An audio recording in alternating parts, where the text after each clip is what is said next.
होती तर चौकड आपल्या इटुरायाचा गजर आहे. कुठून कुठून येते ती आपल्या इटुरायाच्या वारीसाठी. तर बघा मित्रांनो, आपलं तर चालूच आहे मसाल्याचं पॅकिंग.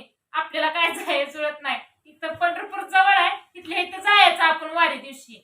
तर आपलं चालू आहे मुटक्या मसाल्याचं. बघा हे काही इकडे काय पॅकिंग करून ठेवलंय. आता काय करायचं तर 15 किलोची पॅकिंग म्हणजे ऑर्डर आली आपल्याला, तेवढ्याची पॅकिंग करायची आहे आता चाललं तर आपला ही जी मसाला आहे ही खास पनीर साठी आणि आपल्या शेवगीच्या काय म्हणते त्याला सांबर साठी. तर मित्रांनो, आपण काय केलंय, मुटका मसाल्यातच 2 मेनू ठेवलेत, एक वल्ला आणि एक वाळला. दुसरा बदल काय नाही. काय ताई म्हणते ते आम्हाला ऑइली मसाला नको, म्हणजे तेलकट जास्त नको किंवा ते मुटका नको, सुट्टा द्या. मग तेच आपण 2 सॅम्पल ठेवलेत. कारण कसं होतंय, आपण अगोदर एकच ठेवला होता, त्यामुळे वाळला मागितलं तर आपल्याकडे नव्हता, त्यामुळे या वेळेस वाळला बनवलाय. आणि जेवढ्या वाळ्याच्या ऑर्डर येत्या तेवढ्या आज ज्येष्ठ टाकणार आहे बघा. तर लवकर